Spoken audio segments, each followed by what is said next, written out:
Well, we come now in our study of the book of Daniel to Daniel chapter 3, one of the most iconic and weirdest stories in the Bible. And as we turn there, let's remember where we were last time. Nebuchadnezzar had a dream about this great statue, and it was destroyed. And Daniel said, God's telling you in this dream, Nebuchadnezzar, your kingdom won't be destroyed. You're not the big cheese around here. God is. And so we read in chapter 3, verse 1. King Nebuchadnezzar made a gold statue, 90 feet high and 9 feet wide. Now, in Nebuchadnezzar's dream, he had a statue, and he was the head of gold. Well, he decided, I'll just be the whole statue. I'm also 90 feet high and 9 feet wide. Let's check this out.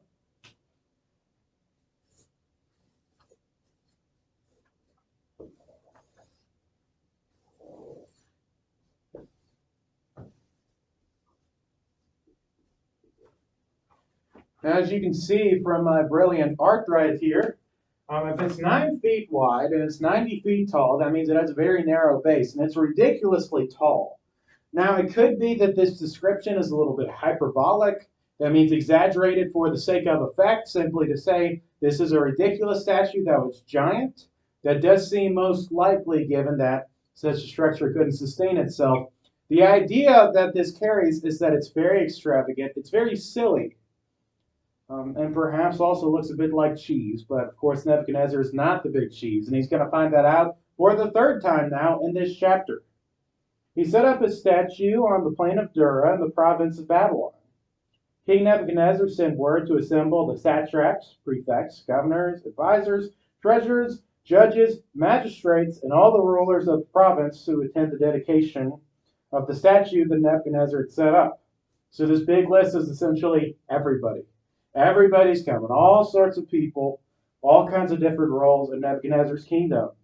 So the satraps, prefects, governors, advisors, treasurers, judges, magistrates, and all the rulers of the provinces assembled for the dedication of the statue the king had set up. Then they stood before the statue King Nebuchadnezzar had set up. A herald loudly proclaimed, "People of every nation and language, you are commanded. When you hear the sound of the horn, flute, zither, lyre, harp, drum, and every kind of music, you are to fall face down and worship the gold statue that Nebuchadnezzar has set up. But whoever does not fall down and worship it will be thrown immediately into a furnace of blazing fire." So last chapter, Nebuchadnezzar said, I'm going to tear you limb from limb and make your house as a garbage dump. Now it's not just a furnace, it's a furnace of blazing fire. A big thing in Daniel is that we have a bunch of these hyperbolic kind of things. A statue that's 9 feet wide, 90 feet tall. We have all these lists of the different kinds of people Nebuchadnezzar assembles together, and it's repeated several times. Daniel gives us this for effect to point our attention to something, and this scene is very comedic. So, verse 7, therefore, when all the people, now this is the only time in the chapter it's not this person, that person, this person, every kind of person.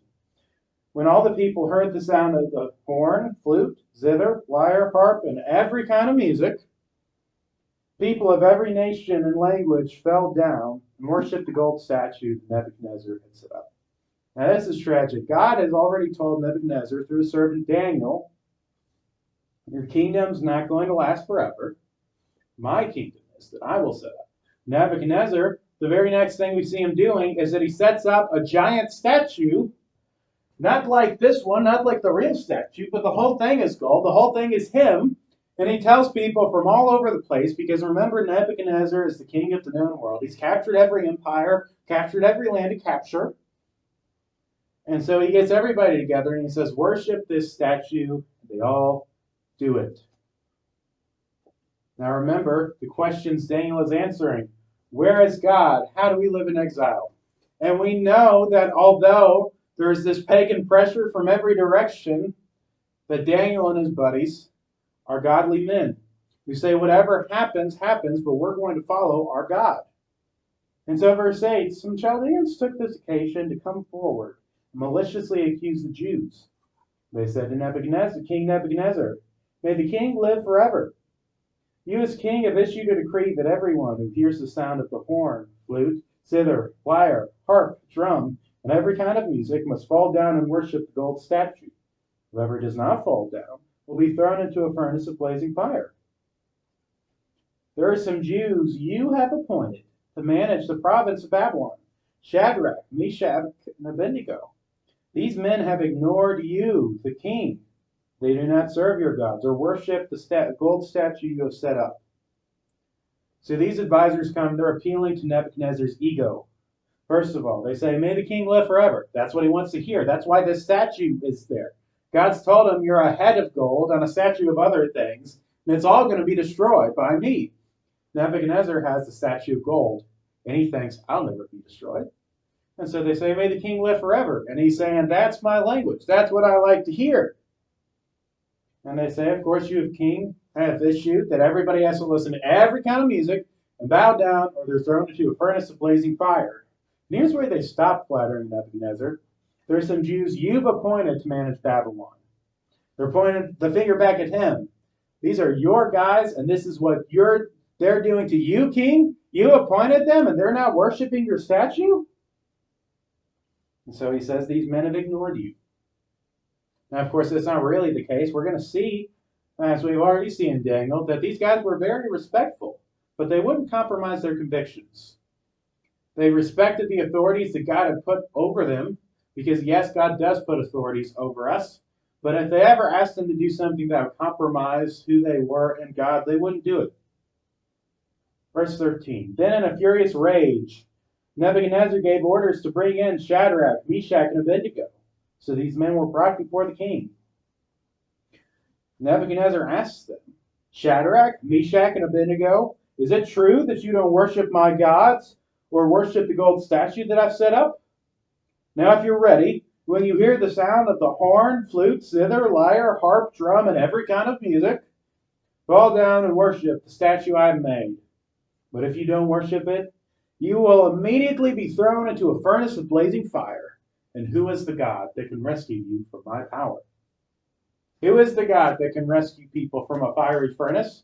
Perhaps it's the same God that just a chapter ago Nebuchadnezzar praised for being God of gods, Lord of kings, and a revealer of mysteries.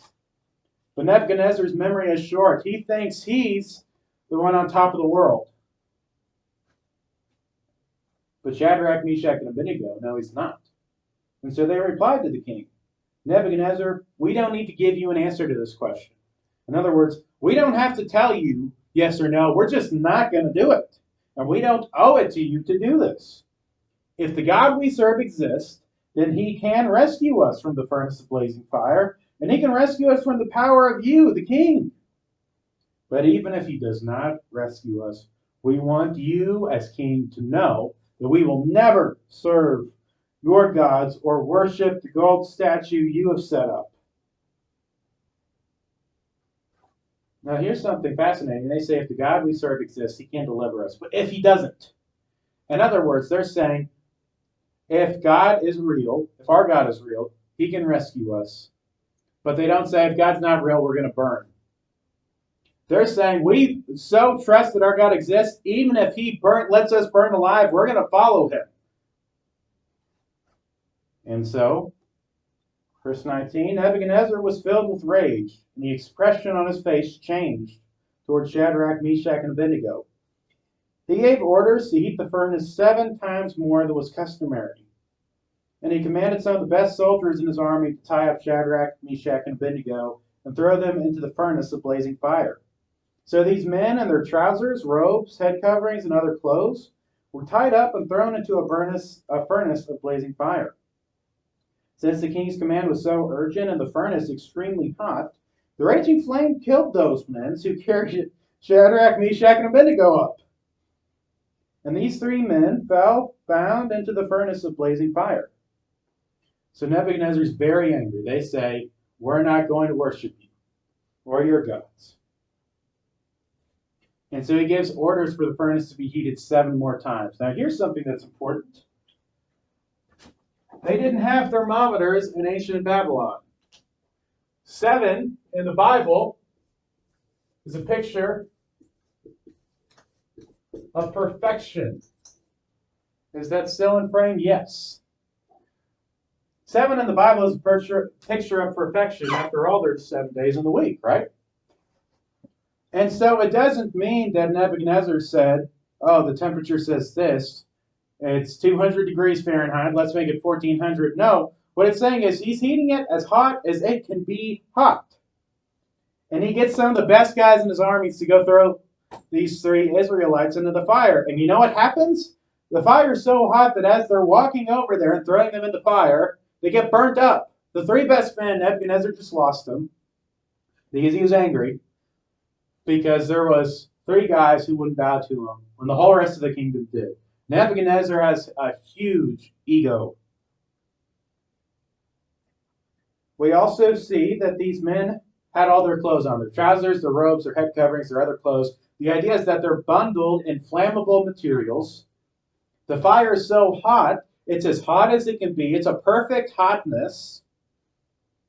And the men who throw them into the fire get burnt to a crisp as they're throwing them into a fire.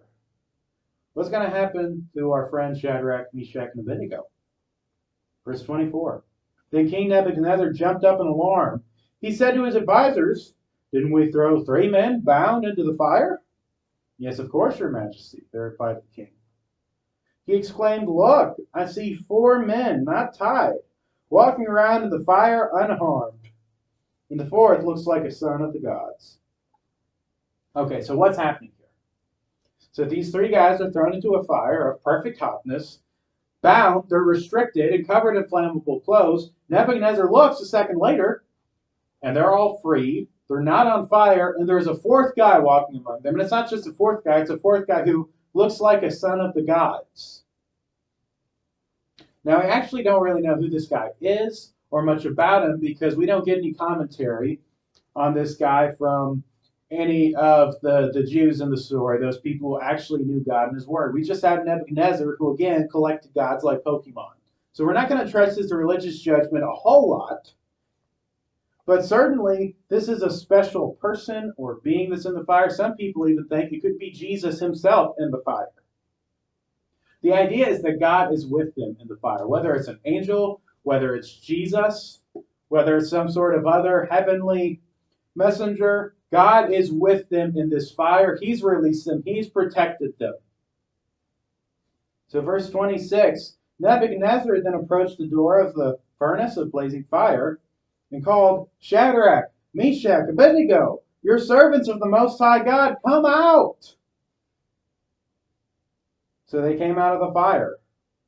When the satraps, prefects, governors, and king's advisors gathered around, they saw the fire had no effect on these men's bodies.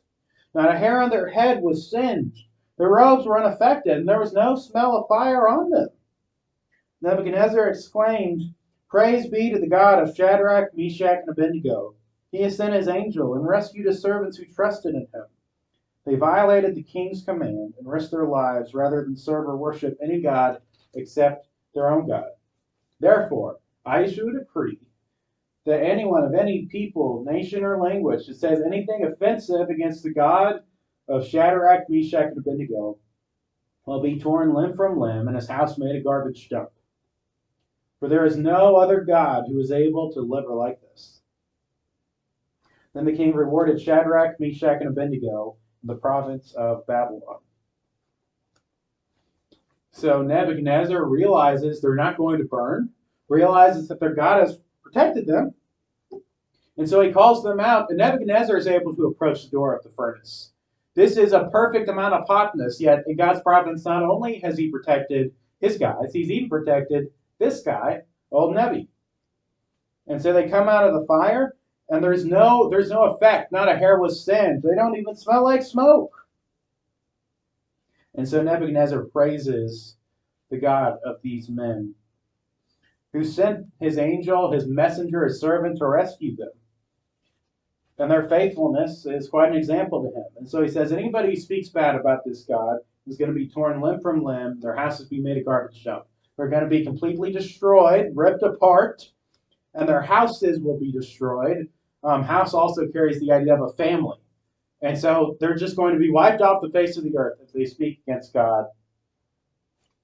But Nebuchadnezzar still doesn't quite get it. He says they risk their life rather than serve or worship any God except their own God. The God of Shadrach, Meshach, and Abednego is the only God And that's why there is no other God who is able to deliver like this. And so we're able to see, although Nebuchadnezzar can't, that there is one God, that he is with his people. Even in the fire, God is with those who love him. And here's the thing, in life you're going to face one fire or another. Shadrach, Meshach, and Abednego, by the way, they were delivered this time, yes, but you know what? They died. And so it doesn't matter whether we get through this trial or the next with our lives intact. What matters is who is holding us, who is with us in those trials. Because Shadrach, Meshach, and Abednego all died eventually. But they're up there with God right now because they trusted in him. They loved him. They followed him to the end.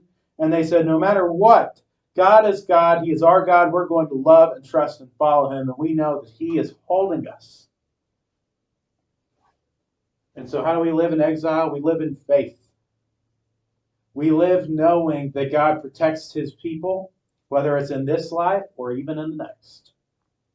And we live knowing that we can walk through the fire with confidence because of the one who has already walked through the fires of death, and that is Jesus Christ, who not only died as the sacrifice for our sins, but rose from the dead so that we can be forgiven, so that his Spirit can dwell in us and guide us on how to live rightly before God. And it's this same Jesus whose kingdom is going to be established by God, that will never come to an end, that will knock every kingdom off the earth. It's the same God who speaks to us in his word. And it's the same God I hope you'll tune in to learn more about in our next video.